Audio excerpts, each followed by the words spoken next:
This story starts with a woman sitting at the very top of her tower, because she lives in a granite tower, sitting in the upper bedroom, looking out over the steppes, looking towards the white teeth of the Caucasus Mountains that are rising into a hard blue sky.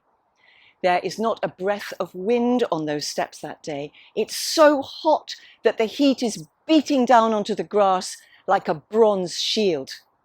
The only movement is a cloud of dust. She is watching the cloud of dust kicked up by her 99 sons as they gallop off towards the Caucasus on another adventure. The Lady Saturnia. What can you say about the Lady Saturnia? She was ageless. Well, she had 99 sons, and she still kept her girlish figure. The Lady Saturnia was a woman of great power.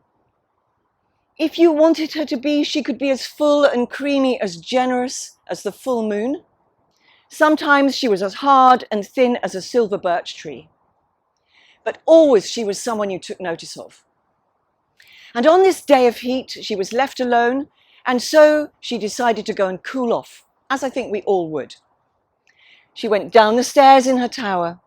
She opened the oak doors, and she made her way down through the wooded path, a bit like this, towards the deep pool, the deep, green, cool pool that was hers and hers alone, fed by the meltwater from those torrential rivers, those fast grey rivers that came down from the Caucasus Mountains. And she stopped. She slipped off her jewelled belt and it slid to the ground. She slid out of her linen tunic, and there she was, in all her creamy magnificence. The Lady Saturnia stepped into the cool green pool, and she sat down in the middle of the pool on a handy rock and began to play, splash herself, rivulets of water running off the curves and valleys of her gorgeous body, knowing she was alone. But she wasn't alone. Unbeknown to her, on the other side of a clump of bushes, the shepherd of the village, the shepherd who'd been out all night looking after the cattle, he was on his way home. On his way home, he'd got his crook in his hand, you know the crook, long thin pole with the curly top. And he caught sight of a never-to-be-forgotten image of the Lady Saturnia, the queen almost of the village. There she was, sitting in all her naked glory, splashing herself and playing in the water. Well, he stopped. He knew he shouldn't stop, but he stopped. He couldn't help himself. And he just stepped back behind a bush and he looked, his jaw dropping open as he watched the sparkling water as it dripped off her. Well, his crook began to react. His crook began to uncurl as he watched, as he grew more and more excited as he watched her. He couldn't help himself. It wasn't his fault. Anybody would have had the same response. And his crook unfurled and it began to straighten. And as it straightened, it began to fizzle and fizz. And soon enough, a bolt shot out of the top of that crook and it flew like a meteor, almost like a comet with a flaming tail, over the water, and it stopped down on the rock, sizzling on the rock where the Lady Saturnia was sitting. She did not look at the shepherd. She smiled secretly to herself, and she looked down at the sizzling gift. And then she picked up that part of the rock with the sizzling gift, and she went out of the pool. And then she wrapped it in a cloth, and she took it home with her.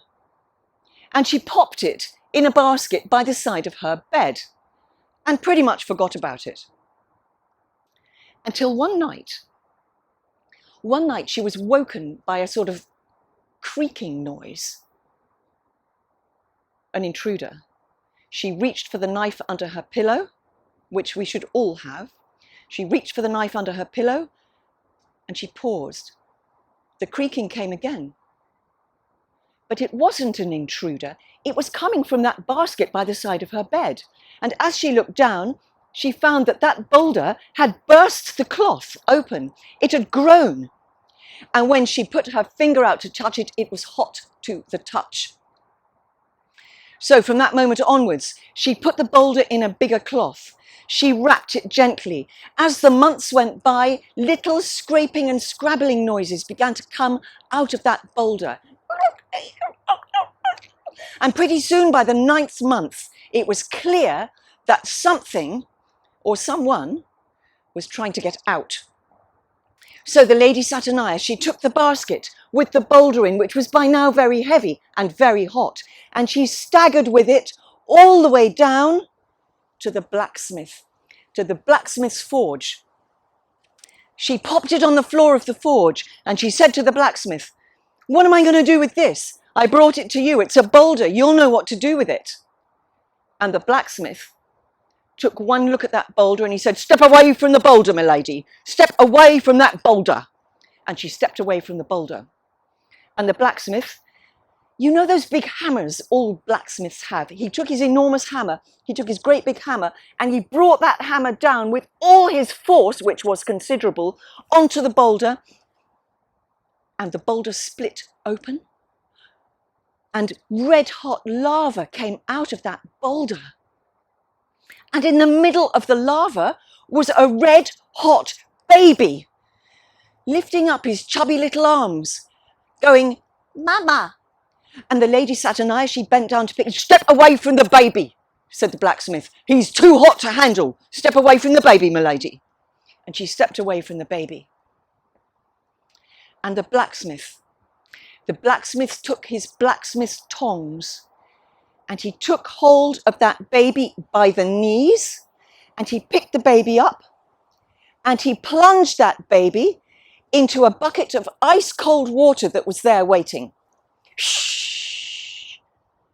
And the steam that came up filled the forge so you could hardly see your hand in front of your face. And then he picked the baby up, and he took the baby over to his fire, his great fire, and he plunged the baby into the fire until it was white hot.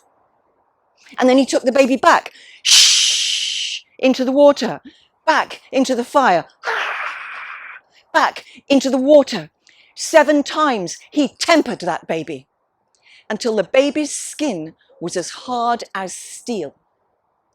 And when the baby had spent its last moment in the ice-cold water and was cool enough to touch, the blacksmith, he handed it to the Lady Saturnia, and he said, "There, my lady, you can have your son now."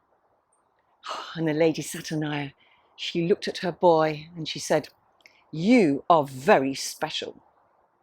You are my 100th son and the last one. I name you Sosruquo," she said, "and you are to be the most famous of all my sons." She said, "Looking into the future, I can see your adventures and the danger that you're going to have. But now," she said, "it's time for us all to sleep." But the baby had other ideas. He jumped out of her arms, he landed on his little feet, and he started waddling out towards the door, crying, "Meat! Meat!" And off he went out of the door, looking for the kitchen. And that was the first adventure Sosruquo went on. And as he grew up, he had many adventures and became one of the most famous people of that area, of the whole Caucasus Mountains. And he had lots of adventures that I know about. But that's for another time. For now, we'll leave Sosruquo out searching for meat in the kitchen. And we turn back to his mother in her creaminess with her 100th son safely delivered.